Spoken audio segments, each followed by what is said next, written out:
All right, folks, hello and welcome back to Online English Class. Hope you guys are doing well today. Today we are going to talk through the procedure for completing your Unit 6 test, which you should begin work on today. All right, today is Thursday, May 14th. All right, before we do that, let's quickly run through the top of the week announcements and offer just some brief reminders of what you need to be taking care of. All right, first and foremost, make sure that you are taking care of your discussion grade procedure on a daily basis. Second, make sure that you've emailed me completion or confirmation of your completion of OTNs 8 and 9. All right, all I need is an email saying that you have completed those assignments. All right, that should have been in by Wednesday at 3 p.m. Some of you guys are falling off the bandwagon when it comes to paying close attention to these emails.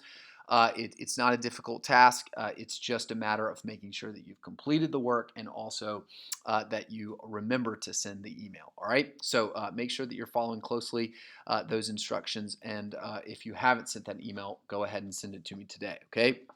And I'll get that in the grade book. All right, aside from this, in terms of your ongoing assignments, you need to be working on your Unit 6 test today. Don't be preparing for it, right? Today you need to actually take it, and you need to continue that drafting process for the quarter 4 essay. Okay, so without any further ado, let's take a quick look at the email that should be in your inbox with an attachment to the Unit 6 test. First of all right, the email looks like this. It is addressed to the Honors English 1 and Regular English 1 classes. It's your Unit 6 test. It's attached right here and also has some instructions for completing the test. Okay, so the test prompt, whenever you open up this attachment, you're going to find that the test prompt is the test prompts for the honors regular class are the same as those assigned to you on the Unit 6 review guide. Okay, so there should be no surprises here. The question that you're going to be answering is the same one that you should have prepared for. Okay, so what you have access to during the course of the test is your text and your note card. All right, that was clearly articulated in the background information of the test on your review guide. So if you read that carefully, you should already know all of these things. Okay, do not refer to any other outside sources during the course of the test. Okay, so don't get online. You can't refer to your notes or your OTNs. Those, all of that information should be held in your mind or also reproduced on your note card. Okay, so as you are completing your essay, follow the procedure described below. Okay, so first of all, watch the YouTube video explaining the test directions. You're doing that right now. Good job. When you are ready to begin working on the test, you can open up this attachment. All right, be sure to work on the prompt that is assigned to your particular class. All right, you should write your essay in a Word document. All right, don't send me an email with your entire test in the text box of the email. Okay, it's very difficult to read and it's harder to keep track of. So please send me a attached Word document. All right, you should label and format this document very clearly. If your document's poorly formatted, in my judgment, all right, then you're going to be penalized. All right, so a safe route is always MLA format, right? A safe route is always double spaced, right? Why not go that route, right? You know that you won't be penalized for that, so go for that. Okay.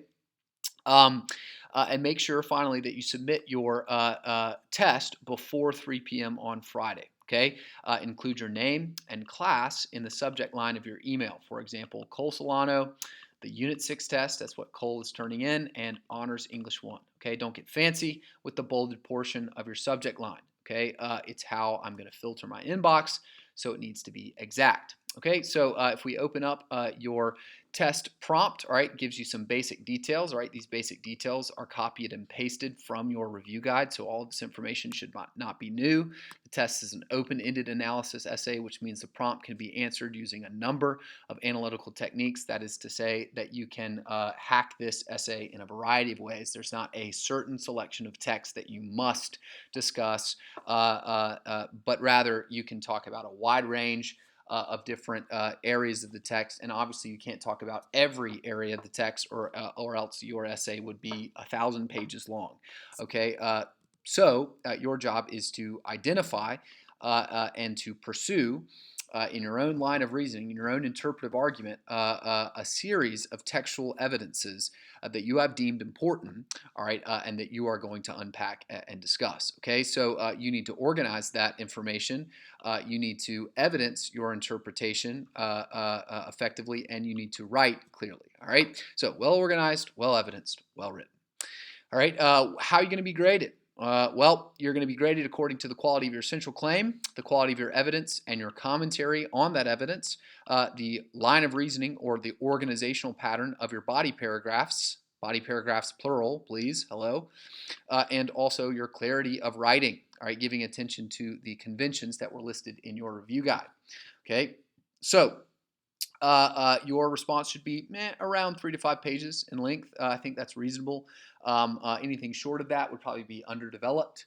Okay, so again, that's not like a hard and fast rule. If you write 6 pages, no problem. If you write 2 3/4 pages and they're really really good, then probably no problem either. Okay, but just 3 to 5 pages is a good length for developing your thoughts adequately in response to these prompts. Obviously, the essay could be much longer depending on the detail that you wanted to unpack, the detail that you wanted to analyze. But in order to accomplish the level of detail that I am expecting you, 3 to 5 pages should be reasonable, right? I don't want you to spend 25 hours on this, but I do want you to spend an hour and a half on it, right? I want you to spend an hour and a half to 2 hours writing this uninterruptedly, okay?